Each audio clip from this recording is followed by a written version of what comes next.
Proklamasi. Kami, bangsa Indonesia, dengan ini menyatakan kemerdekaan Indonesia. Hal-hal yang mengenai pemindahan kekuasaan dan lain-lain diselenggarakan dengan cara saksama dan dalam tempo yang sesingkat-singkatnya. Jakarta, 17 Agustus 1945, atas nama bangsa Indonesia, Soekarno Hatta.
Bangsa rakyat Indonesia, Tuhanlah pelindungnya dalam duka serta suka, Tuhan yang dipandangnya.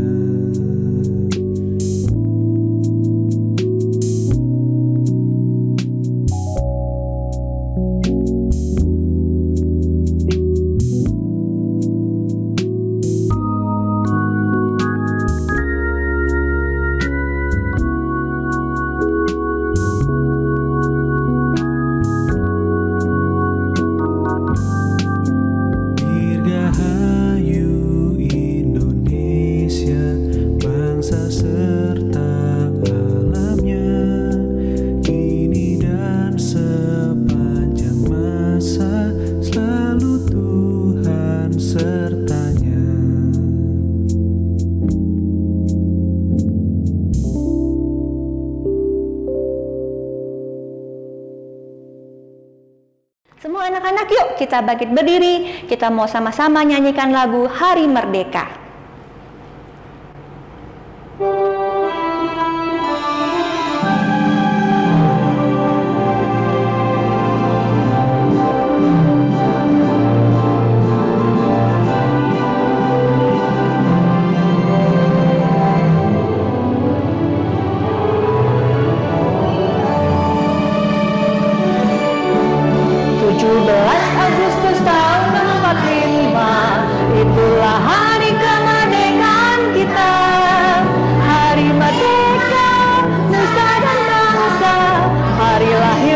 bangsa Indonesia merdeka, sekali merdeka tetap merdeka, selama hayat masih dikandung badan.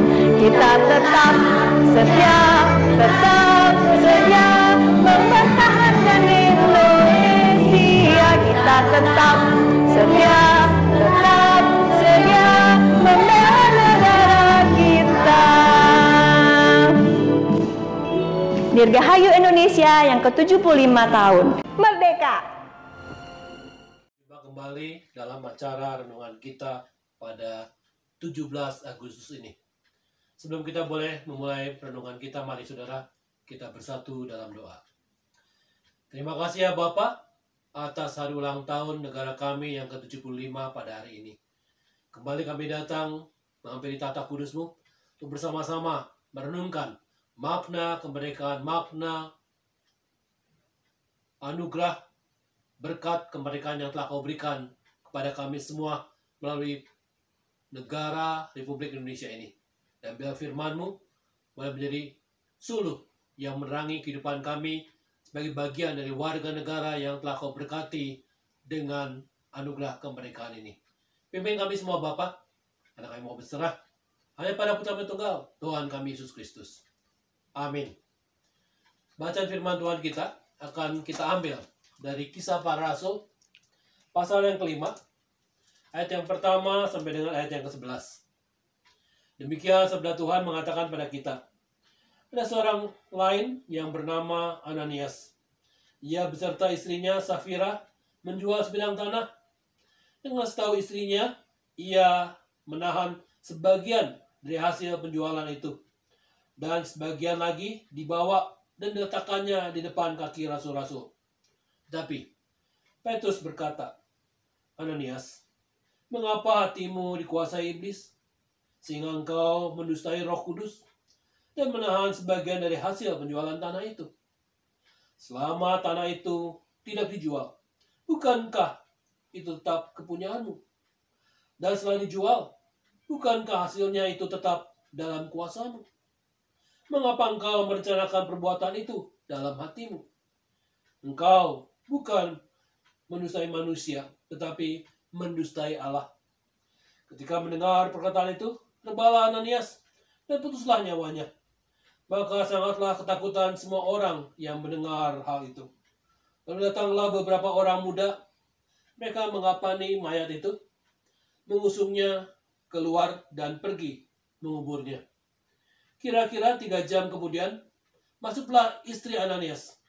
Tapi ia tidak tahu apa yang telah terjadi. Kata Petrus kepadanya, katakanlah kepadaku, dengan harga sekiankah tanah itu kamu jual? Jawab perempuan itu, betul sekali. Kata Petrus, mengapa kamu berdusta?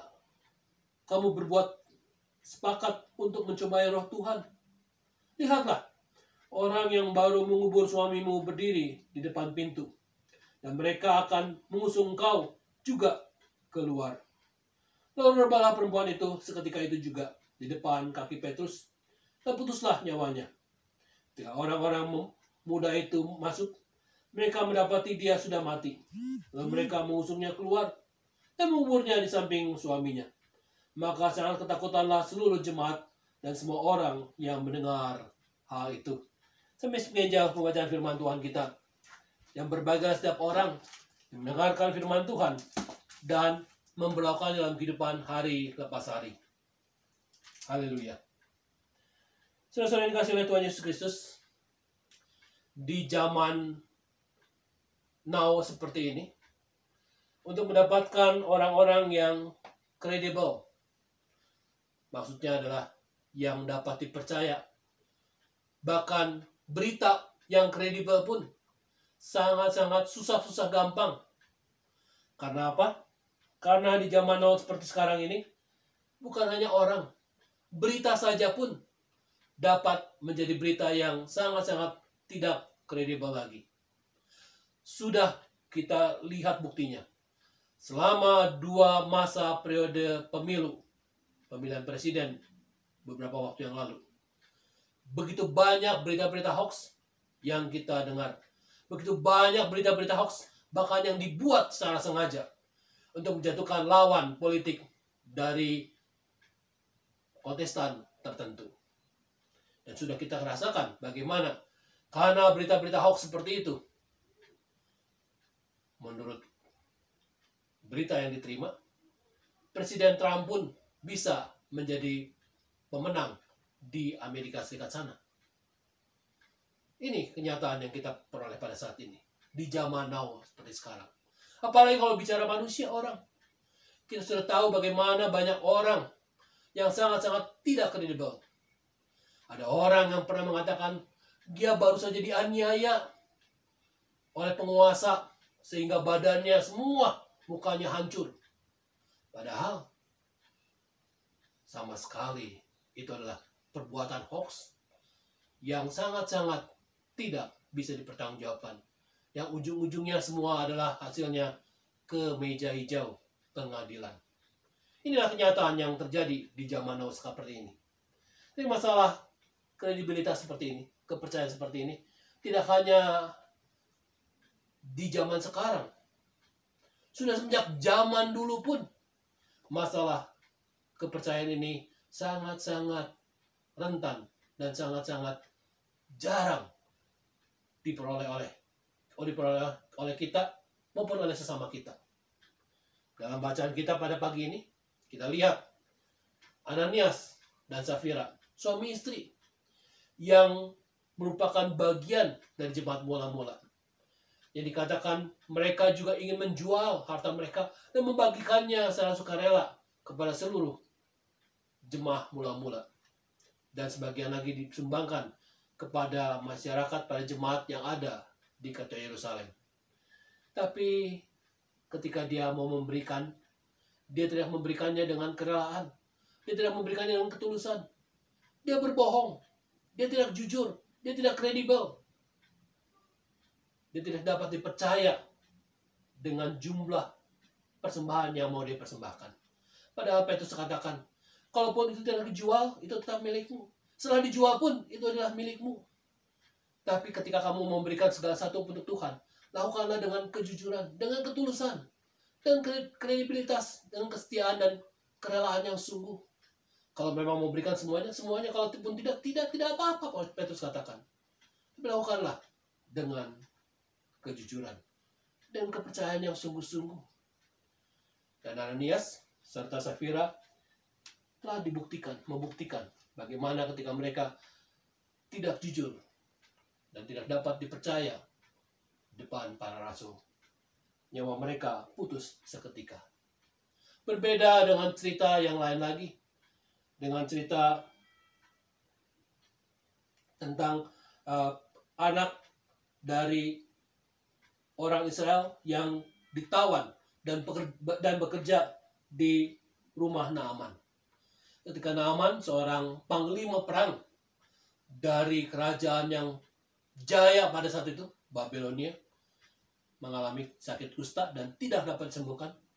Seorang budak, seorang bujang yang sangat-sangat mungkin tidak pernah diperhitungkan, yang tidak pernah dinilai oleh tuan rumahnya, bercerita, kalau saja Bapak mau pergi ke negeri di mana dia tinggal, di mana dia berasal, maka di negeri yang di mana dia tinggal ada seorang nabi yang mampu menyembuhkan Ananias dari sakitnya.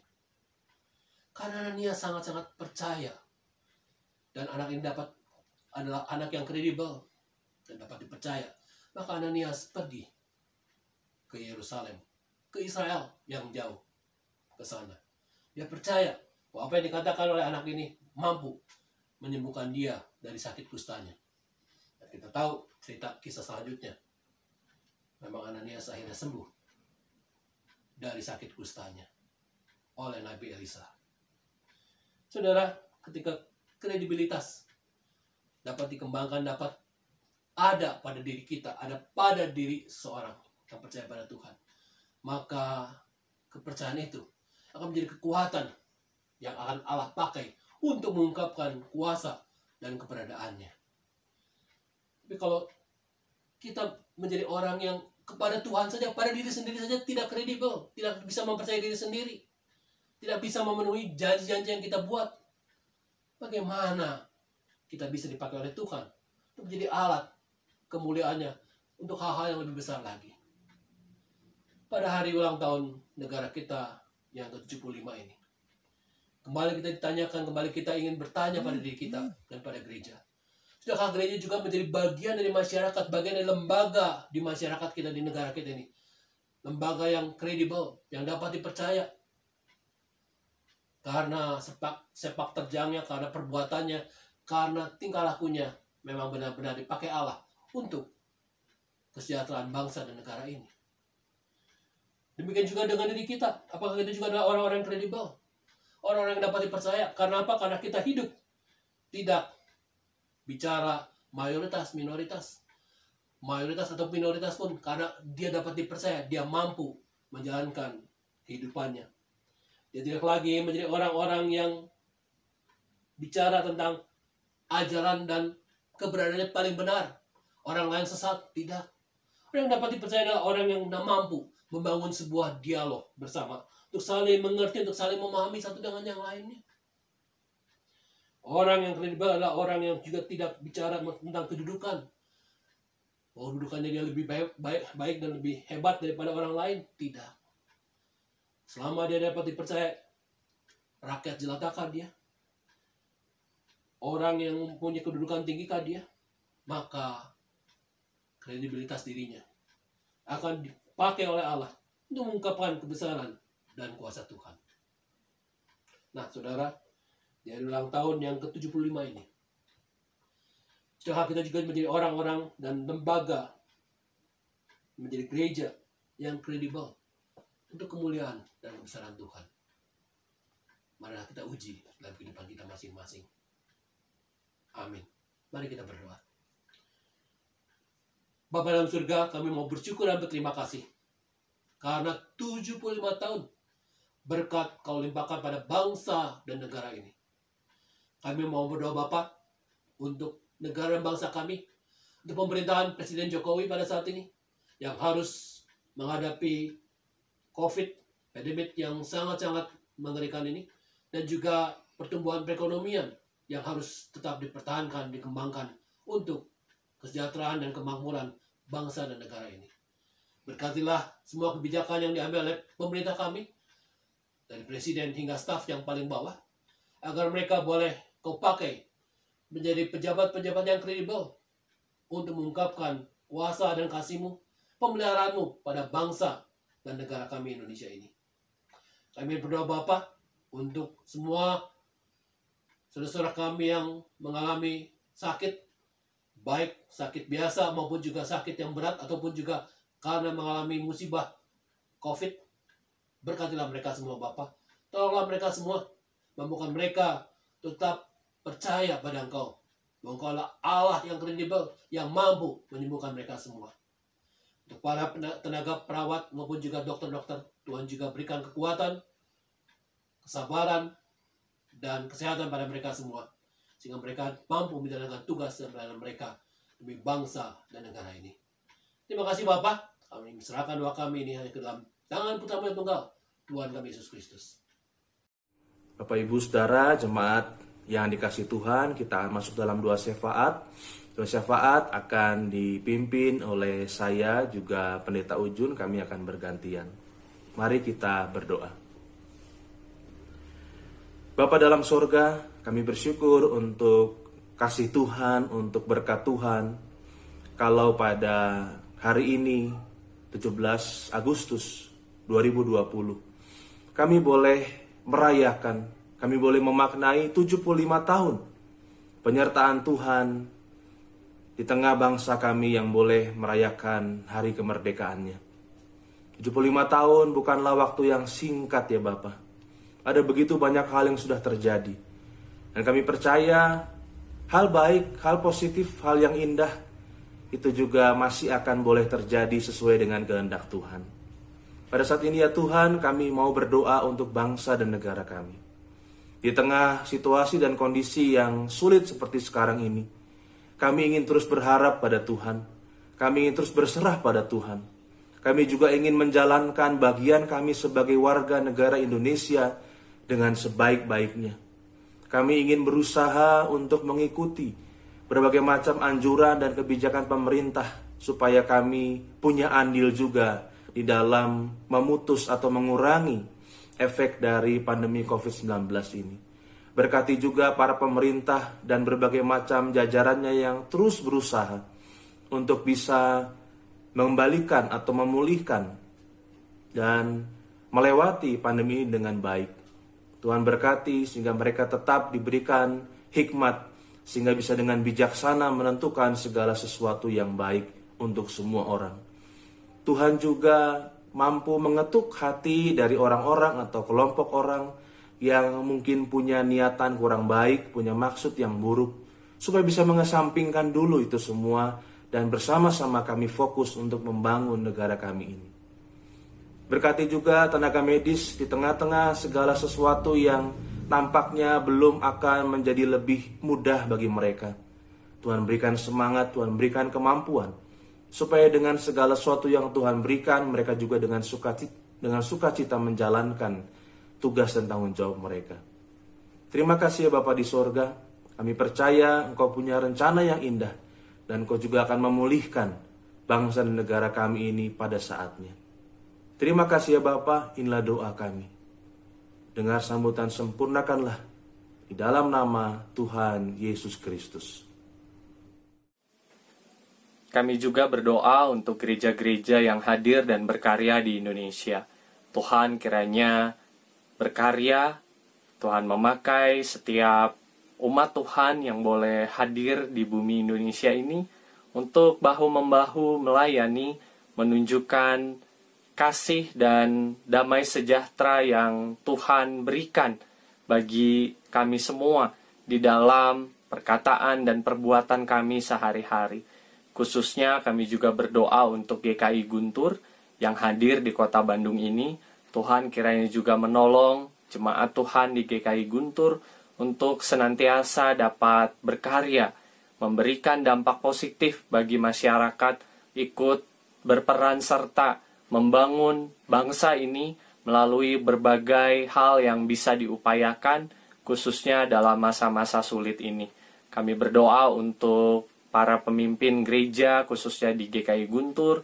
Tuhan berkati juga para aktivis, komisi, beserta juga keluarga mereka masing-masing. Kami juga membawa bakal jemaat Ujung Berung dan juga pos jemaat Kopo Permai. Biarlah Tuhan sebagai gerejamu kami boleh bersatu, melayani dengan sepenuh hati, namun juga kami tidak melupakan tugas dan tanggung jawab kami sebagai warga negara Indonesia. Sehingga sungguh melalui apa yang kami lakukan dalam kehidupan kami sehari-hari, kami pun boleh mencerminkan cinta kasih Tuhan di rumah kami, di lingkungan kami, sehingga orang-orang juga boleh merasakan damai sejahtera Kristus melalui kehadiran kami semuanya. Terima kasih Tuhan, inilah doa dan syukur kami. Kami berdoa dan bersyukur di dalam nama Tuhan kami, Yesus Kristus. Amin.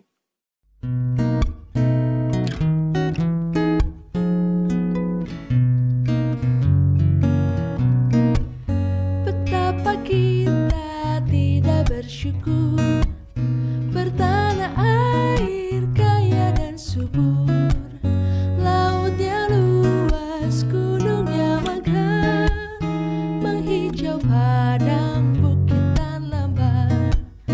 Itu semua berkat karunia Allah yang agung maha kuasa. Itu semua berkat karunia Allah yang agung maha kuasa.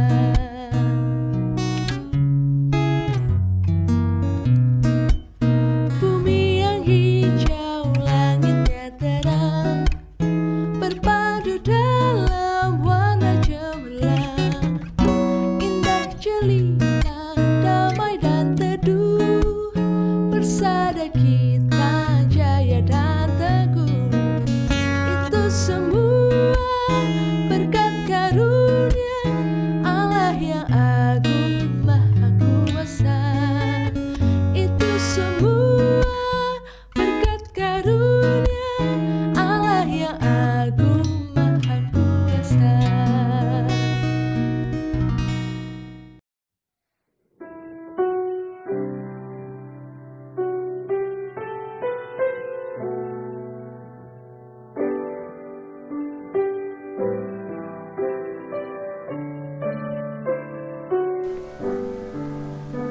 kibarkan semangatmu, merah putihku.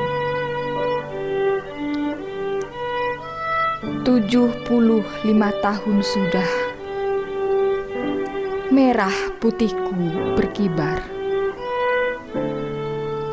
Begitu gagah dan berani merah putihku. Tak terganggu oleh panas terik mentari, tak tergoyahkan oleh angin dan hujan. Terus berkibar dengan gagah dan penuh wibawa. 75 tahun sudah kami merasakan semangat merdeka. Merdeka dari ketakutan, merdeka dari ancaman, merdeka dari himpitan dan penindasan.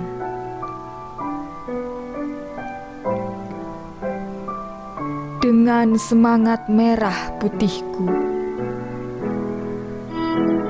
terus kuayunkan langkahku dengan penuh keyakinan yang tak tergoyahkan. Walau saat ini merah putihku sedang diuji, kebebasan dan kemerdekaan kita sedang diuji. Namun, teruslah kibarkan semangatmu, merah putihku. Tetaplah berkibar dengan gagah di tengah badai ini. Kita akan lalui bersama-sama.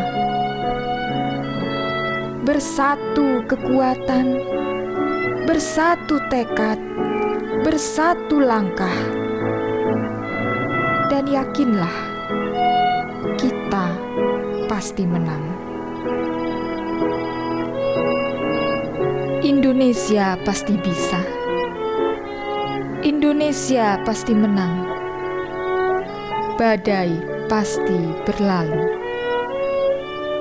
Dan merah putihku akan terus berkibar.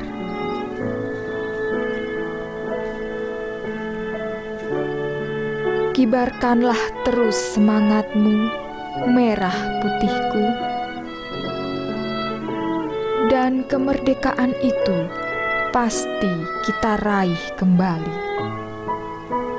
Merdeka dari wabah ini, merdeka dan jaya Indonesiaku. Dirgahayu negeriku tercinta, Indonesia.